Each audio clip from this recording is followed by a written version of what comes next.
చేసినట్టు కూడా ఆంధ్రప్రదేశే ఆఖరి రాష్ట్రం ఆదివాసీల షెడ్యూల్ ముంగట పెట్టుకున్నది.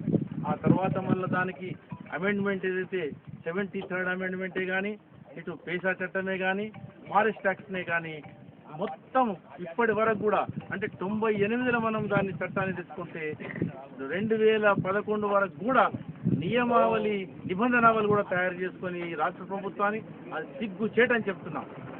ఇదే క్రమంలోనే ఉన్న వనరులన్నీ కూడా ముఖ్యంగా ఆదివాసీల చూసే యొక్క ప్రాంతం ఏదైతుందో ఆ ప్రాంతంలో మొత్తం వనరులను కొల్లగొట్టడానికే నియమాలు నిబంధనావళిని రాష్ట్ర ప్రభుత్వం తయారు చేసుకోలేదు. ఫారెస్ట్ డిపార్ట్మెంట్ కూడా మొత్తం ఏదైతే వనరులు ఉన్నాయో, అడవిలో వనరులు ఉన్నాయో, ఎందుకంటే మన 5th షెడ్యూలే కానీ 73A కానీ మరియు ఈ ఫారెస్ట్ యాక్టే కానీ పేసా యాక్ట్ కానీ మనం చెప్తుంది ఏంటంటే ఆదివాసీలకు మొత్తం వాళ్ళు నివసించే ప్రాంతంలో షెడ్యూల్ ప్రాంతంలో మొత్తం వనరుల మీద వారికే హక్కు ఉంటుంది. ఏ విషయం నిర్ణయం తీసుకున్నా సరే ఆదివాసీలు గ్రామ సభనే తీసుకోవాలి. గ్రామ సభలు నిర్వహించేది కూడా తూతు మంత్రంగా. గ్రామం అంటే ఒక పెంట, ఒక గూడెం గ్రామం అవుతుంది. ఏది గ్రామ సభలు నిర్వహించాలంటే అవి గ్రామాలు అవుతాయి.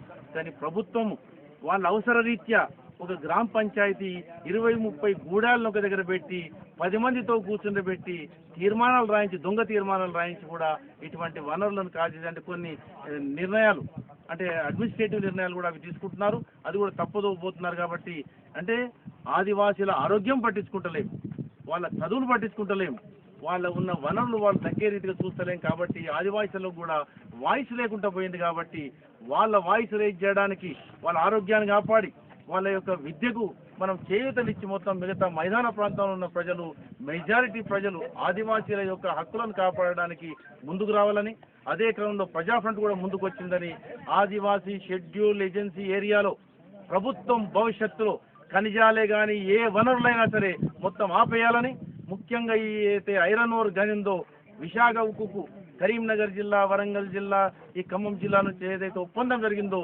వెంటనే ప్రభుత్వం రేపే ప్రకటించి వెనుకకు తీసుకోవాలని, ఖనిజాలు కూడా తవ్వడం అనేది ఉంటే దానికి కావలసిన పరిశ్రమలు ఆయా జిల్లాల్లో పరిశ్రమలు నెలకొల్పి అక్కడ ఉద్యోగాలు కూడా ఆదివాసీల యొక్క నిర్ణయం మేరకే, వాళ్ళ నిర్ణయం తీసుకున్న తర్వాతనే, వాళ్ళ ఒప్పందం తర్వాతనే ఇక్కడ పరిశ్రమైన ఇటు ఖనిజాలు వెలికితీతలైన ఏదైనా సర్వే కూడా ఆదివాసీల అనుమతి లేనిది తీసుకోవద్దని, ఇక ముందు ఆదివాసీల హక్కులు కాపాడడంలో మేము ప్రజలమందరం కూడా ప్రజా సంఘాలు, పర్యావరణ సంఘాలు, నిర్వాసితుల యొక్క హక్కుల కమిటీలు, ప్రజా ఫ్రంట్ కూడా పోరాడి మొత్తం వాళ్ళ హక్కులను కాపాడే ప్రయత్నంలో మేము నిలబడతామని. ఇప్పుడు ఆదివాసీల యొక్క ఆవేదన మనం చూసినాం. ఇక్కడ మేము వచ్చి నిలబడితే కూడా అర్ధగంట కూడా కాలేదు, మేము వచ్చి 2-3 ఆదివాసీల సంఘాలు ఇక్కడికి వచ్చినాయి. ఈ చైతన్యం మొత్తం తెలంగాణ ప్రాంతంలో ఉన్నది. దీన్ని ఓన్లీ కాల రాసినంత కూడా పరిపాలించే పాలకులు, ప్రభుత్వాలు మరి దొంగ రాజకీయ పార్టీలే అన్ని పక్క దోగపోయి అంటే డివైడ్ అండ్ పాలసీ రూల్ చేసుకుంటూ ఎవరో ఒకరికి ఎరచూపిచ్చేసి ఈ రకంగా వాళ్ళ హక్కులను కాలరాస్తున్నారు. కాబట్టి భవిష్యత్తులో అటువంటి దానికి అవకాశం ఇవ్వకుండా మా ప్రజా సంఘాలు ఆదివాసీల హక్కుల కోసం నిలబడుతుందని చెప్తూ ఈ బయ్యారంగానే కానీ ఇటు మన గూడూరులో కూడా ఇప్పుడు మేము గూడూరు, వరంగల్ కూడా వెళ్ళబోతున్నాము. ఈ విషయాలను మేము ఉన్న విషయాల్ని వాస్తవాల్ని కనుక్కొని ఇక్కడనే మేము మా విషయాలు చెప్పేసేసి ఈ ఆదివాసీల హక్కుల కోసం మేము నిలబడతామని, ఈ యొక్క వనరుల మీద, ఉక్కు గని మీద, ఈ ఐరన్ ఓర్ మీద కూడా మొత్తం ఆదివాసీలకే హక్కు ఉంటుందని చెప్తూ తెలంగాణ సాధించినప్పుడే మనం కాపాడగలుగుతాం. యథేచ్ఛగా ఇక్కడ నుంచి లక్షల కోట్ల రూపాయల విలువైన గనులను ఒక ఒప్పందాల ద్వారా ఇప్పటికే తరలించినారు. ఈ 50 సంవత్సరాల పోనన్ని వనరులు తెలంగాణ నుంచి ఈ 10 సంవత్సరాల్లో కొల్లగొట్టుకుపోయింది సీమాంధ్ర ప్రభుత్వము, సీమాంధ్ర పెట్టుబడిదారులు. ఇక మొత్తము కాజేసే ప్రయత్నం చేస్తున్నారు. ఎందుకంటే తెలంగాణ సాధనలో మనం ముందుకు పోతున్న క్రమంలో తెలంగాణను మొత్తం కొల్లగొట్టే ప్రయత్నం చేస్తున్నారు. కాబట్టి మన వనరులను పరిరక్షించుకోవడము ప్రజా ఫ్రంట్ యొక్క ముఖ్య ఉద్దేశం ఏంటంటే మొత్తం తెలంగాణ ప్రాంతం యొక్క వనరులను కాపాడము, దాంట్లో ఆదివాసీల హక్కులను కాపాడడంలో మేము నిలబడతామని చెప్తూ ఖచ్చితంగా ప్రభుత్వంలో ఎవరైతే తెలంగాణ ప్రాంతం నుంచి ఎన్నుకోబడిన ప్రజాప్రతినిధులు ఉన్నారో వాళ్ళు క్యాబినెట్లో ఉన్నారు.